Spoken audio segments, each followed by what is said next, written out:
Have you ever been asked to weigh yourself prior to getting on board an aircraft? Question: are you too fat to fly? Well, it depends which airline you fly on. This might feel a bit controversial, and the world's media really makes it out to be, but it turns out that sometimes you actually have to step onto that scale. I know that some of you already have a pretty good idea of why that is, but in this video I will show you an example of what kind of weight margins we're working with and how important they become when the weighing process, well, goes a bit wrong. Stay tuned.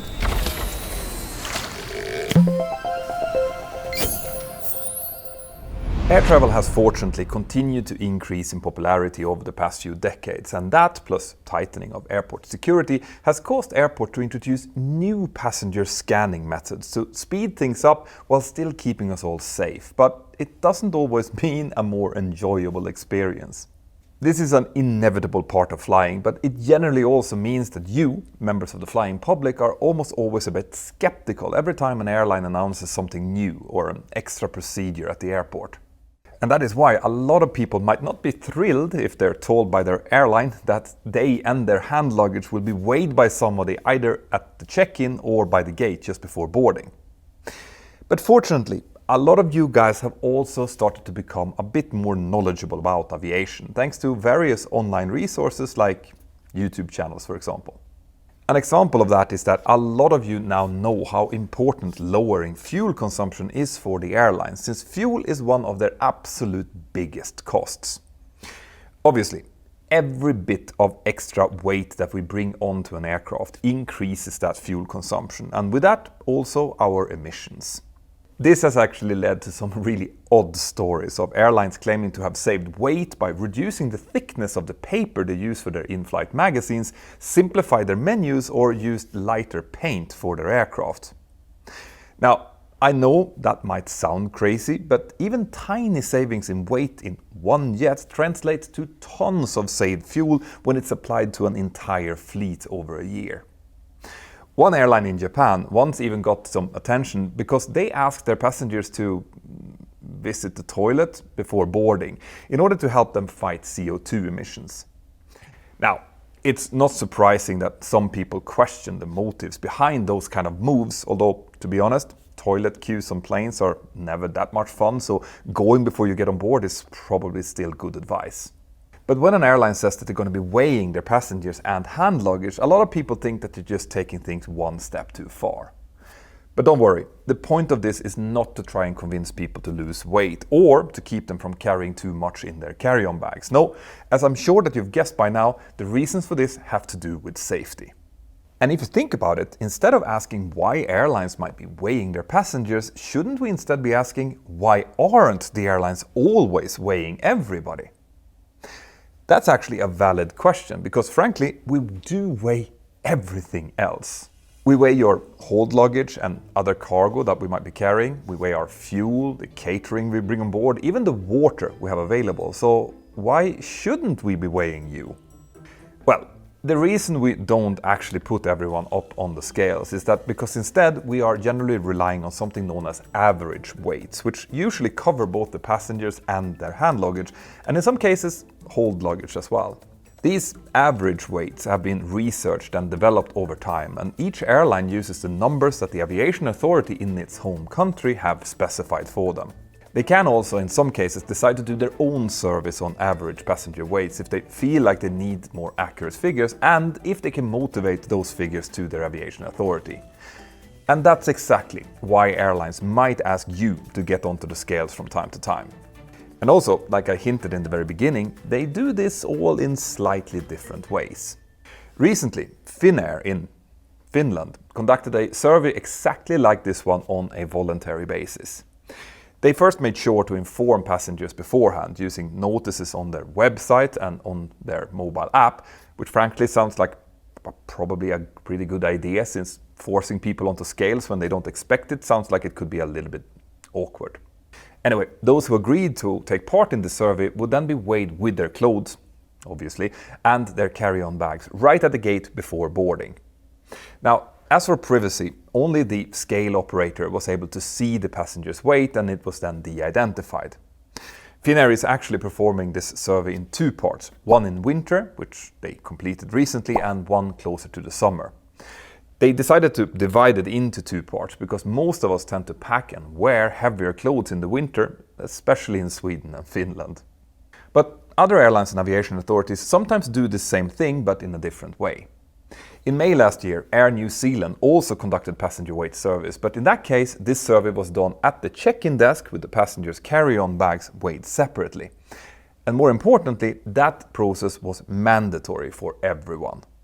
Now that sounds like it could be taken the wrong way, but Air New Zealand assured everybody that the weight data was completely anonymized and that the scales that they used didn't actually have a weight readout even for the operator to see. The operator only entered information like whether the passenger was an adult, male or female, and this data was then recorded without any of the passenger's other information. Aside from the time of year, airlines might also conduct these type of tests separately for domestic and international flights since, again, the packing might be very different. Each time an airline or an aviation authority conducts a weight survey like this, they then compare this new data against the average weights that they used previously to see if any adjustments are necessary. But the question then becomes, if this can be done so relatively easily, is it actually a good idea to use average weights at all? Isn't it better to always use actual weights in the first place? Well, again, that's what these kind of surveys are actually for. And what they have showed so far is that we can afford to continue operating with these average weights, actually for a couple of different reasons. Firstly, because of how close these average weights and actual weight actually tends to be. And secondly, contrary to what I said earlier about weights in terms of efficiency, as far as the weights of flights are concerned, the weight numbers that we use generally have a huge margin of error already built into them. And the best way to explain that is with a strange real-world example, which will come straight after this.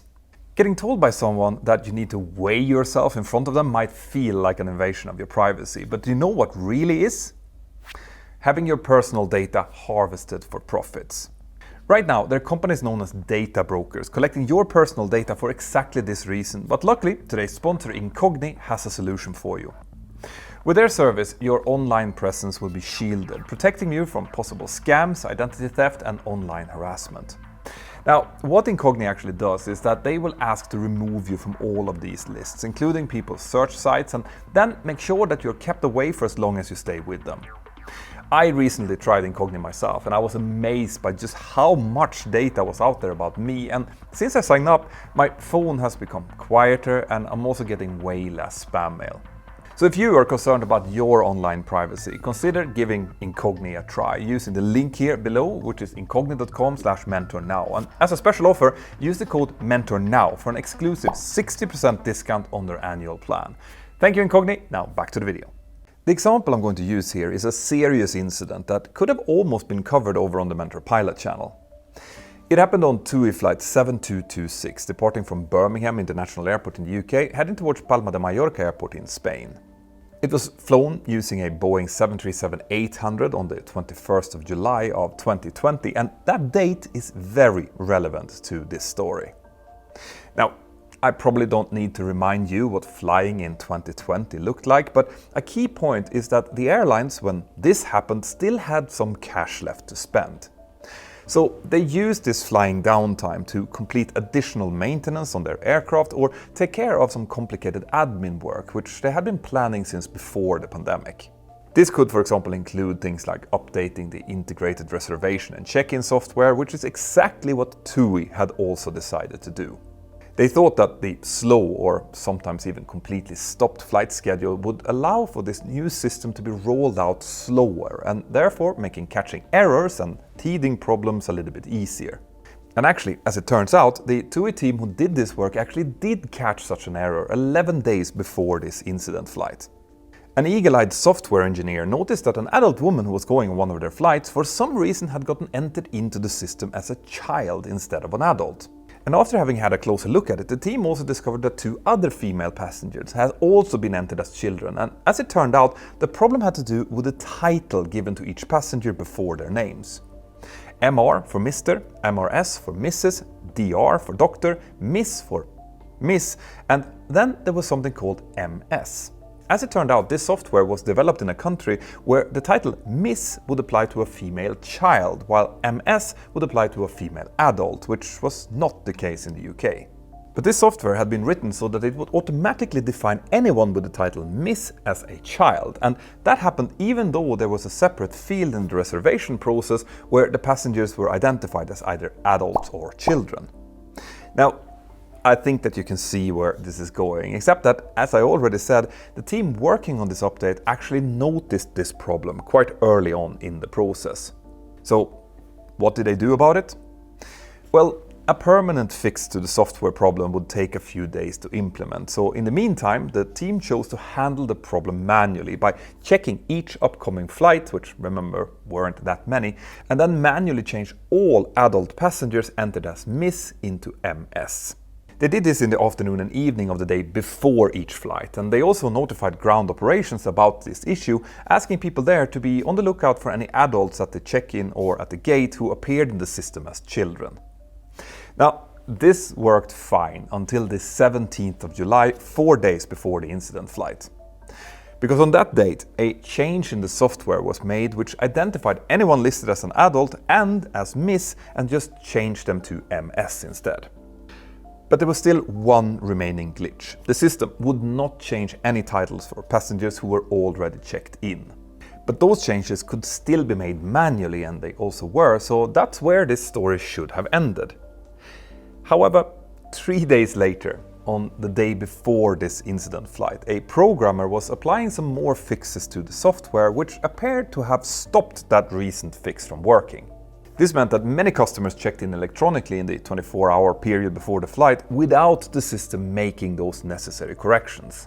And the team that would have previously double-checked the reservations the day before the flight wasn't working on weekends. Now, I'm sure that you've already figured out that there's quite a big average weight difference between an adult female and a child female. According to the average weights that TUI was using at the time, the difference was 34 kilos or 75 pounds. The software glitch on this particular flight affected 38 adult females, meaning that the discrepancy in weight only because of this error was 1,292 kilos or 2,848 pounds. Now, because of some other smaller discrepancies involving baggage, the real discrepancy turned out to be slightly lower at 1,244 kilos or 2,740 pounds. But to be absolutely clear, even with this error, the aircraft was not overweight on takeoff, but it was well over a ton heavier than what the crew was expecting and calculating with. Thus, the stage was set for the incident flight, which was departing at 5 o'clock in the morning. The flight's captain was very experienced, with 10,262 flight hours in total, with 2,615 of those on the Boeing 737. He had flown 16 hours in the last 90 days, which wouldn't be normal for such an airline in July, but again, this was in 2020.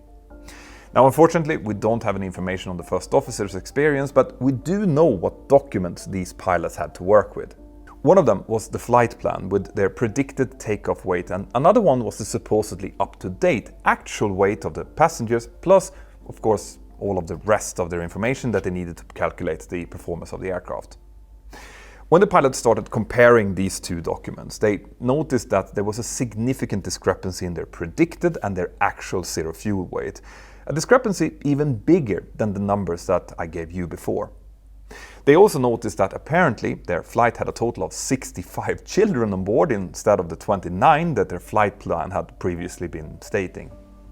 Now, that's a big difference, but the captain later stated that he thought that the number of children was high but still plausible.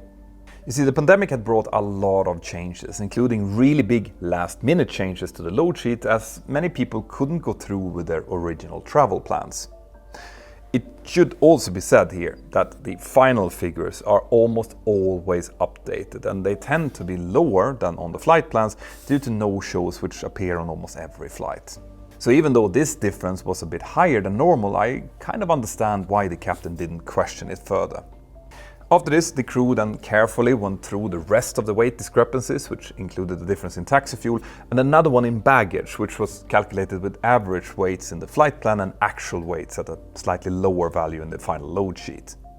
Eventually, the two pilots decided that they were happy with the load sheet, and they then independently calculated their aircraft's takeoff performance as they always would. Since the winds on that morning were light and variable, they used a 5-knot tailwind in these calculations to decide on their power settings and their takeoff speeds. Again, this is a pretty standard way that we pilots make sure to have a bit of margin in our performance calculations. So, what happened when the crew then tried to take off with these wrong numbers and an almost 1.3 ton extra weight on board? Well, this is where this story differs a bit from the ones that I tend to do over on the Mentour Pilot channel, because TUI flight 7226 simply just took off as intended. The flight crew rotated normally and climbed out just as they always would, and as far as we know, they had a completely unremarkable flight, descent and then landing in Mallorca. The pilots never noticed anything of this issue until well after they had taxied in and stopped at their stand. So how was that possible then?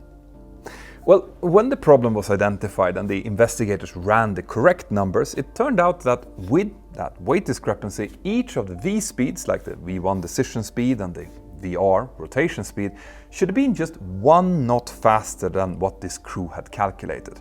In terms of the thrust that they selected, the crew should have used an N1 of 88.9% instead of 88.3%, but this also assumed a 5-knot tailwind, just like the crew calculated, to be on the safe side. With the real weight of the aircraft and no wind, which was actually the real conditions, an N1 as low as 88.2% would have been all that was required. So in reality, the pilots actually used slightly more power than what they would have needed. So that shows that this was a perfectly safe flight and explains why the crew never knew that something was wrong with their calculations, or why they didn't feel anything. This issue was instead discovered after examining the software once again, and because of this, further software fixes were obviously needed and more formalized procedures were implemented. So this is a great example of how robust the safety margins in aviation really are, and even though nothing dangerous actually happened here and no one on board even noticed anything, this was still categorized as a serious incident just because of the lapses in safety barriers that it represented. Unfortunately though, there have been more extreme cases where mistakes in weight calculations have led to a much worse outcome. Because we take weights so seriously, there are actually cases when a captain might decide that everyone on board and their luggage have to be weighed separately, rather than relying on those average weights that I talked about before. This tends to happen when, for example, there is something unusual about the passengers that are being carried. Maybe there are one or more sports teams on board whose body type and weight doesn't really have much in common with your average business person or holiday goer. Or there are cases where a commercial jet is being used to carry military personnel returning from deployment or going to their home base with all of their weapons and other equipment included on their persons. This was the case for Airlines flight 1285 Romeo on the 12th of December 1985. This fateful flight involved a Douglas DC-8, which crashed on takeoff from Gander International Airport in Canada, tragically killing all 256 people on board. Now, this is still a controversial accident, which also included icing on the wings and, on top of that, some questions about the performance of at least one of the aircraft's 4 engines. But crucially, the investigation also found that the aircraft's weight was at least 14,000 pounds or 6,350 kilos higher than the weight that the crew had calculated with. And it could actually have been even more than double that discrepancy, since the crew used average passenger weights while carrying army troops. Again, this is an extreme example which probably doesn't really apply to the typical commercial flights, but it is still something that our industry have learned from. So hopefully, these events, both positive and negative, help to show why it is a really great idea to get on those scales at the airport if you are being asked to do so. And as it turns out, this is something that a lot of people actually agree with. When Finnair planned their passenger weight survey this year, their target was to weigh 1,200 people in the winter and another 1,200 in the summer, and they estimated that that would take around 2 to 3 weeks to reach. But in reality, it actually took less than 1 week. Finnair staff reported that passengers were actually asking to be weighed even before the equipment was ready to do so. So as it turns out, especially for safety-related issues like this, people aren't really that shy about their weights, and that makes me really happy to hear. So what about you? Would you object to the airline asking you to get weighed, or would you be okay with it? Let me know in the comments here below. I love reading them. And remember to subscribe when you're down there. Now, this video topic was actually suggested by one of you, and if you want to have even more input on what we do here on the channel, well then consider joining my quality control over on Patreon. There's a link to sign up either here on the screen or in the description below. Have an absolutely fantastic day wherever you are, and I'll see you next time. Bye-bye.